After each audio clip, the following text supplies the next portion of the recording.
여러분 안녕하십니까. 광주 MBC 뉴스투데이입니다. 먼저 오늘의 주요 뉴스입니다. 국민의당 안철수 대표가 광주를 찾아 여러 명의 대권 후보를 만들어 반드시 정권 교체를 이뤄내겠다고 말했습니다. 총선에서 참패한 더민주는 김종인 대표가 이번 주에 호남을 방문해 낙선 인사를 하는 등 텃밭 탈환을 위한 교두부 확보에 나섭니다. 오는 8월 개통 예정인 수서발 고속철도의 운행 편수가 송정역까지는 하루 왕복 30평 정도가 될 것으로 보입니다. 목포역까지는 왕복 10편이 될 전망입니다. 현대 기아차가 오는 21일 광주에서 대규모 채용 박람회를 열 계획입니다. 광주시 교육청도 교육공모 지원 공채에 들어갔습니다. 광주FC가 전남 드래곤즈와의 남도 더비에서 2대1로 승리해 승점 3점을 챙겨 중위권 도약의 발판을 마련했습니다. 기아 타이거즈는 윤성민의 완투에도 넥센에 1대2로 패했습니다. 20대 총선에서 호남 맹주 자리를 꿰찬 국민의당 안철수 대표가 여러 명의 대권 후보가 경쟁하는 판을 만들어서 반드시 정권 교체를 이뤄내겠다고 말했습니다. 총선에서 참패한 더민주는 이르면 이번 주 호남을 방문해서 텃밭 탈환을 위한 교두보 확보에 나섭니다. 한신무 기자입니다. 국민의당 안철수 대표가 총선 승리 이후 첫 방문지로 국립 5.18 민주묘지를 참배했습니다. 안 대표는 이번 총선 결과는 호남이 국민의당을 정권교체의 도구로 선택한 것이라면서 내년에 반드시 정권교체를 이뤄내겠다고 말했습니다.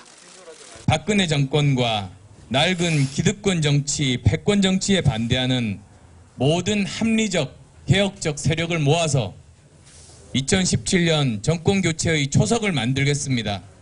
또 이를 위해 국민의당은 여러 명의 대권 후보가 경쟁하는 판을 만들고 국민 눈높이에서 일하고 성과를 내는 국회를 만들기 위해 국회 운영을 주도하겠다고 덧붙였습니다. 안 대표의 이번 방문은 일부의 호남 자민련 지적을 불식시키고 외연 확장을 통한 전국 정당화의 기틀을 놓기 위한 포석으로 풀이됩니다. 텃밭을 잃은 더민주 지도부는 이르면 이번 주에 호남 방문을 추진하고 있습니다. 김종인 대표 등이 찾아서 낙선 인사를 추진 중인데 더 늦어질 경우 국민의당으로 기우는 민심을 되돌리기 힘들고 내년 대선에도 악영향을 미칠 수 있다는 분석에 따른 것으로 풀이됩니다. 특히 오늘 열리는 비대위 회의에서는 호남 민심을 수습할 세부 대책을 논의할 것으로 알려졌습니다. 야당의 뿌리라고 할 수 있는 광주 전남 지역민들의 정서에 맞는 또 이 지역과 부합할 수 있는 지도부가 구성될 수 있도록 노력을 비대위도 해야 된다고 보고요. 이번 총선에서 국민의당의 일방적인 승리로 끝난 호남 텃밭 민심 잡기 경쟁이 본격적인 제2라운드에 접어들고 있습니다. MBC 뉴스 한신구입니다. 국민의당이 님을 위한 행진곡의 5.18 민주화운동 기념곡 지정을 재추진하기로 했습니다. 장병완 의원을 비롯해 국민의당 당선인들은 님을 위한 행진곡이 5.18 기념곡으로 지정되지 않은 것은 청와대 뜻이었다며 진정으로 총선 결과를 받아들인다면 공식 기념곡으로 지정해야 한다고 촉구했습니다. 또 국회에서 여야가 공동으로 지정곡 촉구를 결의했는데도 무시했다며 재결의를 추진할 것이라고 덧붙였습니다. 월요일 아침 출근길 공기는 다소 쌀쌀합니다. 그래도 바람은 많이 잦아들었는데요. 현재 광주가 10.3도, 한낮에 19도까지 오르면서 어제보다 2도가량 기온이 더 오르겠습니다. 낮까지는 서해안 지역을 중심으로 옅은 황사가 나타날 가능성이 높습니다. 구름 영상입니다. 남부지방에는 구름이 많이 껴있는데요. 오늘 고기압의 가장자리에 들면서 구름 많이 낀 날씨가 이어지겠습니다. 출근길 기온 살펴볼까요? 영광 9도, 나주 9도, 화순 8.5도로 다소 쌀쌀합니다. 한낮에는 어제보다 2도에서 3도가량 더 오르겠습니다. 곡성 20도, 구례 21도, 보성 19도, 고흥 20도까지 오르겠습니다. 날씨였습니다. 세월호 참사로 우리는 안전하지 못하는 사실을 새삼 깨달았습니다. 국민의 세금으로 안전망을 만들어야 할 정부는 책임 문제에서 여전히 멀찌감치 떨어져 있습니다. 양현승 기자입니다. 세월호 참사가 발생한 지 한 달여가 지난 2014년 5월 19일 오전 9시 박근혜 대통령은 관피아와 민간 유착을 언급하며 엄중한 처벌을 말했습니다. 대형 참사 책임자가 솜방망이 처벌을 받지 않도록. 세월호의 선장 이준석 씨는 살인죄로 기소돼 무기징역을 선고받았고 선원 14명에게는 최대 징역 12년이 선고됐습니다. 청해진 해운 대표이사는 징역 7년을 선고받았습니다. 정부 측은 얼마나 처벌받았을까? 세월호 관제에 실패했던 VTS 직원은 무죄가 확정됐고 정부를 대신해 안전점검을 맡았던 한국성급검사원도 무죄였습니다. 세월호 증선 인가를 내주고 뇌물을 받은 해양수산부 간부도 무죄였습니다. 구명 뗏목을 소홀하게 점검한 해양안전설비 임직원은 집행유예나 벌금형을 받았습니다. 해경 지휘관들은 기소되지도 않았고 123정 정장이 징역 3년을 받은 게 공직자 중 가장 무거운 처벌이었습니다. 마치 잘못은 없었던 것처럼 서둘러 끝내려고 한다는 점입니다. 선장과 선원, 해경 몇 사람에 대한 재판이 마치 세월호 참사의 진상규명이 전부인 것처럼 말입니다. 세월호 참사 이후 2년. 공포와 충격을 불러온 각종 재해와 사고, 메르스 사태에서 정부가 보여준 여전한 무책임함은 납세자들에게 각자 도생을 이야기하고 있습니다. MBC 뉴스 양현승입니다. 세월호 참사를 겪은 지 2년이 지난 지금 바다는 안전해졌을까요? 정부의 안전대책은 상당수가 폐기됐거나 이행되지 못하고 있습니다. 김양훈 기자입니다. 세월호 참사 이후 정부는 연안여객선 공영제를 도입해 수익성이 떨어지는 항로를 직접 운영하겠다고 발표했습니다. 우리 국민들의 불안이 컸지 않습니까? 그래서 이제 정부에서 연안여객 안전 혁신 대책을 지금 마련 중에 있습니다. 전남의 56개 항로 가운데 14개 항로가 적자에 허덕이고 있는 실정이지만 정부의 여객선 공영제는 시범 운영도 못 해보고 폐기됐습니다. 예산 확보 문제로 현실성이 없다는 판단 때문입니다. 선박검사 부실을 없애기 위해 한국성급이 사실상 독점해왔던 선박검사를 외국 검사기관에도 개방할 계획도 나왔지만 3년 가까이 협상 중입니다. 가격이 비싸 외국 중거선 도입이 일반적인 카페리선과 쾌속선은 1,000억 규모 펀드로 지원할 계획이지만 투자에 나설 여객선사가 많을지는 미지수입니다. 또 팽목항 주변 국민해양안전체험관 건립 계획은 2019년 개관하겠다는 말뿐 부지 매입도 안 됐습니다. 지금 부지가 확정이 안 됐기 때문에 우리가 이제 그것들은 사실 사업을 추진하면서 발생된 토지 편입 토지에 대한 보상 문제라든가 다양한 이제 그 진행상의 현장 절차 이행의 과정들이 있습니다.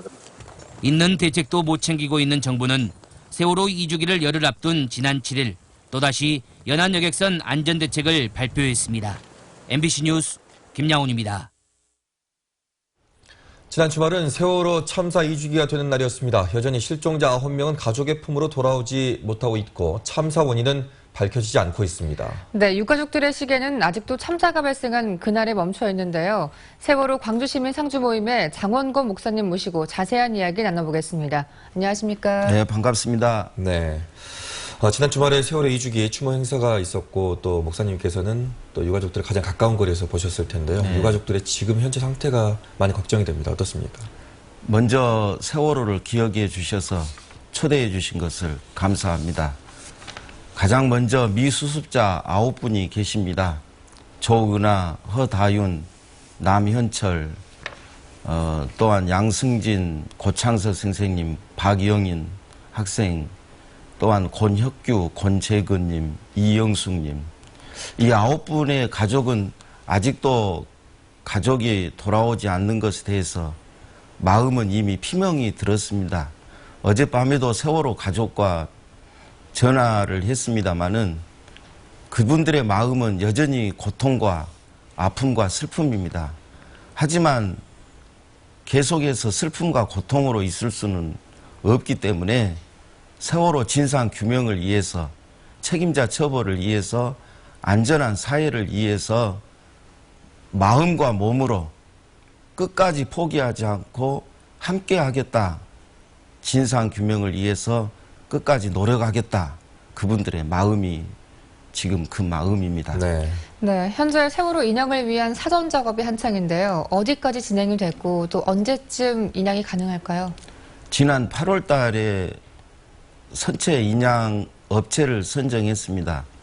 잘 아시다시피 중국 상하이 셀비지가 업체가 선정이 되었습니다. 이 상하이 셀비지가 바로 그 세월호 내부에 있는 기름 제거 작업을 했습니다. 그리고 출입문과 모든 창문에 미수습자 9분이 유실되지 않도록 안전망을 또 설치를 했습니다. 그리고 여러 가지 과정 속에서 7월 중순경에 선체 인양을 목표로 해서 지금 진행을 하고 있습니다. 네. 그런데 안타까운 것은 이 세월호 가족들이 선체 인양에 대한 투명성이 없기 때문에 현재 동거차도에서 감시를 하고 있습니다. 정부에서 미수습자 9분을 보호하기 위해서 안전망을 설치했는데 이미 29개 그 안전망이 훼손이 된 상태에 있습니다. 네. 그렇기 때문에 무엇보다도 그 완전한 온전한 선체 인양을 해야 되겠습니다. 네. 말씀하셨듯이 선체 인양은 7월로 예정이 되어 있는데 특별조사위원회 활동이 6월로 끝나버리게 됩니다. 네. 앞뒤가 좀 바뀌어버린 것 같은데 진실조사에 대한 어떤 불안함이 좀 있지 않을까라는 걱정이 됩니다. 네, 맞습니다. 단추가 잘못 끼워진 거나 마찬가지인데요. 가장 먼저 그 세월호 선체를 인양을 해야 침몰 원인을 알 수 있습니다. 제가 가족들과 함께 선장 선원 재판하는 과정을 처음부터 끝까지 지켜보았습니다. 그 2심 선고 때 판결문에 세월호 침몰 원인을 알 수 있는 것은 선체를 인양을 해서 자세하게 확인을 해봐야 침몰 원인을 알 수 있다고 판결문에 적시가 되어 있습니다. 그런데 방금 말씀하신 것처럼 6월 말에 이제 특조위가 끝나버리고 7월에 선체를 인양한다고 하면은 현재 특별법에는 수사권과 기소권이 없습니다. 조사권만 있는데 그 선체를 인양한들 누가 조사를 하겠습니까? 그러므로 가장 중요한 것은 이 세월호 특별법과 특검이 필요한 시점이 있는 것이죠. 네. 네, 4.13 총선을 통해서 여러 가지 정치 지형이 바뀌었는데요. 기대가 좀 되실 것 같아요. 네. 4.13 총선은 어느 특정 정당의 그 승리가 아닙니다. 진실과 정의의 승리입니다. 그리고 그 총선 슬로건이 세월호 진상 규명을 투표로 합시다. 표로 합시다. 이런 슬로건이었기 때문에 국민들의 마음을 읽을 수가 있습니다. 가장 중요한 것은 19대 국회가 5월 29일로 만료가 됩니다. 현재 특별법 개정과 또한 특검을 실시하자고 법안이 요청이 되어 있는 상태에 있습니다. 그래서 임시국회라도 해서 바로 이 특별법 개정과 특검을 실시를 해야 됩니다. 만약에 되지 않는다고 하면은 현재 여소야대가 되어 있지 않습니까? 바로 6월 달에 그 오늘 구성하자마자 이 가장 시급한 법이 특별법 개정을 해야 되니까 이 법안하고 또한 특검을 실시하도록 이 20대 국회가 정말 국민들의 목소리를 듣고 여기에 겸허하게 그 세월호 특별법과 특검을 실시하도록 결의를 국회에서 해야 됩니다. 예, 이른 아침 나와주셔서 고맙습니다. 네, 감사합니다. 지난달 광주와 전남의 고용 사정에 희비가 엇갈렸습니다. 호남지방통계청이 발표한 2016년 3월 고용 동향에 따르면 광주의 고용률은 57.1%로 1년 전에 비해 0.6%포인트 하락했고 취업자 수도 72만 7천 명으로 1년 전에 비해서 3천 명이 줄었습니다. 반면 전라남도의 고용률은 60.4%로 1년 전에 비해서 0.3%포인트 올랐고 취업자 수도 90만 9천 명으로 1년 전에 비해서 7천 명이 증가했습니다. 현대 기아자동차의 300여 개 협력업체들이 참여하는 호남권 채용박람회가 이번 주 열립니다. 오는 21일 김대중 컨벤션센터에서 열리는 채용박람회에는 부품협력사, 정비판매협력사, 설비 원부자재 협력사 등 전국에서 총 325개의 협력사들이 참여합니다. 지난달 23일 서울 강남 코엑스에서 시작한 현대 기아차의 채용박람회는 전국 5개 권역으로 나뉘어서 열리며 박람회를 통해 모두 18,000명이 고용될 것으로 기대하고 있습니다. 광주시 교육청이 오늘부터 사흘 동안 교육 공무직원 공개 경쟁 채용을 위해서 응시원서를 접수합니다. 채용구제는 영양사와 조리사, 사서 등 9개 직종 63명으로 1차 필기시험과 2차 면접시험을 통해 선발할 예정입니다. 응시 자격 가운데 거주지는 시험 공고일 하루 전부터 최종 시험일까지 본인의 주민등록상 주소지가 광주광역시로 등록돼 있어야 합니다. 올해 8월 개통 예정인 수서발 고속철도는 송정역까지는 하루 왕복 30편, 목포역까지는 하루 10편이 운행될 것으로 보입니다. 수서발 고속철도 운영사인 주식회사 SR은 이 같은 내용을 강호인 국토교통부 장관에게 보고하고 용산발 KTX에 비해 송정역까지 걸리는 시간도 8분가량 단축될 것이라고 밝혔습니다. 수서발 고속철은 7월 30일부터 8월 29일까지 운전할 계획이며 열차표는 7월 중 예매가 가능할 것으로 보입니다.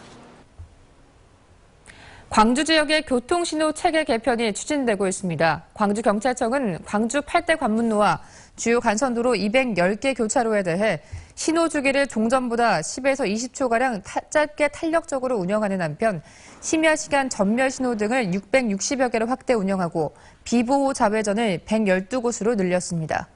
신호체계 개편은 광주의 신호 주기가 서울 등 수도권에 비해 길고 신호등이 교통량과 무관하게 비현실적으로 운영되고 있다는 판단에 따른 것입니다.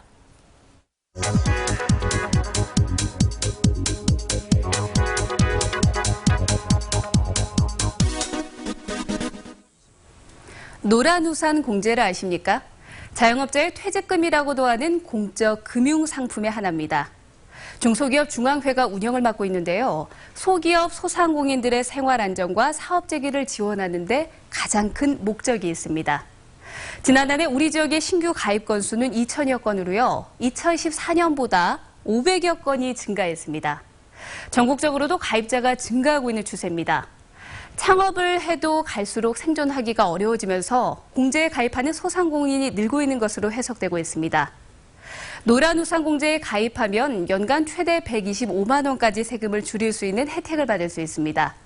또 가입 후 2년간 상해보험을 지원받는 등 다양한 혜택을 받을 수 있어 앞으로도 가입자는 꾸준히 늘 것으로 전망되고 있습니다. 카드뉴스였습니다.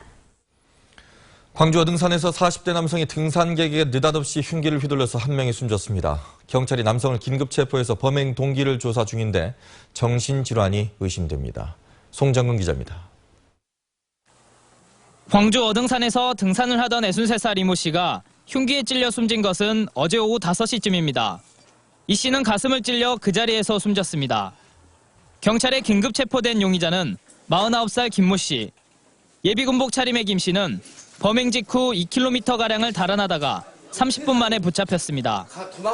김 씨는 숨진 피해자와는 단 한 차례도 만난 적이 없는 사이였지만 범행을 저질렀습니다. 찔른 사람은 아는 사람이에요? 전혀 모릅니다. 용의자 김 씨는 피해자를 살해하기 전 흉기를 들고 주변 등산객들을 위협했습니다. 이 과정에서 김 씨는 숨진 피해자가 자신을 경찰에 신고한 것으로 오해하고 서로 실랑이를 벌이다 살해한 것으로 알려졌습니다. 신고를 한 걸 오해를 하고 핸드폰을 줘봐라. 그래서 피해자가 이제 핸드폰을 안 줄 거 아니에요. 신고 안 했다고 그러면서 억신각신 하면서 경찰은 용의자가 이해할 수 없는 말을 하는 등 정신질환이 의심된다며 범행 동기 등을 조사하고 있습니다. 경찰은 김 씨에 대해 살인 혐의 등으로 구속영장을 신청할 방침입니다. MBC 뉴스 송정근입니다. 어제 오후 3시 40분쯤 광주시 광산구 월전동의 한 패널 제조 공장에서 불이 나 소방서 추산 4억 7천여만 원의 재산 피해를 내고 1시간 만에 꺼졌습니다. 다행히 인명피해는 없었지만 스티로폼에서 발생하는 유독가스 때문에 소방관들이 진화예를 먹었습니다. 경찰과 소방당국은 스티로폼을 절단하는 작업을 하던 중 불이 났다는 공장 직원의 말을 토대로 정확한 화재 원인을 조사하고 있습니다. 공공운수노조 광전남 지부는 어제 광주시 계림동 한국마사회 지사에서 집회를 열고 광주지사에 일하는 경비 노동자 16명이 집단 해고될 처지에 있다며 방침 철회를 요구했습니다. 이들은 마사회가 경비 노동자 청년을 60세에서 50세로 대폭 낮추는 바람에 집단 해고 상황이 발생하게 됐다며 지역민들의 호주머니를 털어 수조 원의 이익을 챙기는 마사회가 정작 지역 주민인 경비 노동자의 생존권을 위협하고 있다고 주장했습니다. 광서부경찰서는 불법 도박 사이트를 운영한 혐의로 38살 원모 씨를 구속하고 사이트 운영에 가담한 41살 김모 씨 등 9명을 불구속 입건했습니다. 원시 등은 중국 등에 본사를 두고 게임 분석기를 무료 제공하는 수법으로 회원들을 모집한 뒤 국내외 스포츠 경기에 베팅하도록 하는 등 판돈 2,500억 원 상당의 불법 스포츠 도박 사이트를 운영한 혐의를 받고 있습니다.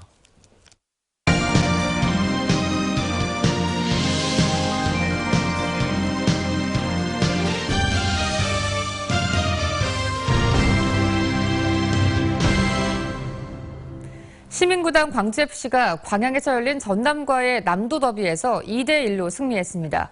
광주는 조준영, 홍준호 등 신인들의 활약도 빛났습니다. 박재욱 기자입니다. 자, 손에 왔어요. PK입니다. 찍었어요, PK. 2대1로 앞서가던 경기 종료 3분 전.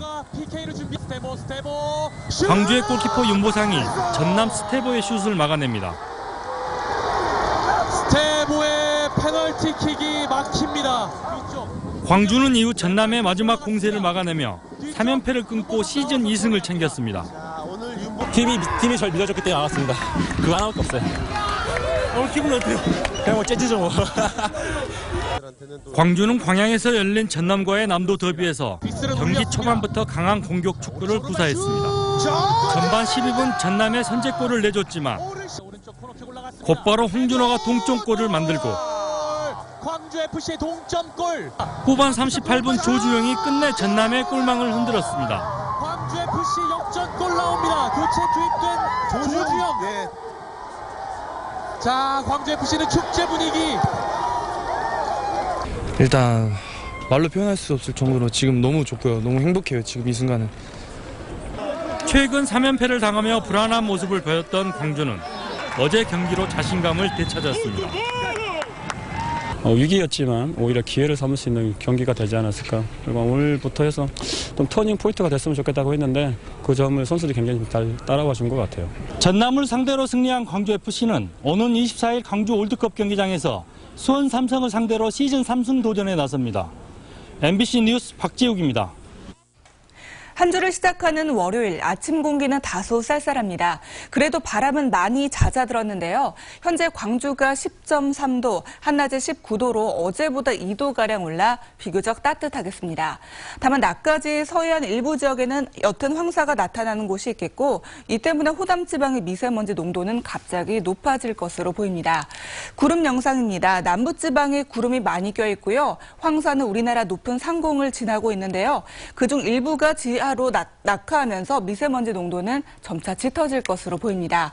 현재 기온입니다. 나주 9도, 화순 8.5도로 시작하고 있고 한낮에는 어제보다 2도에서 3도가량 더 오르겠습니다. 곡성 20도, 구례 21도가 예상됩니다.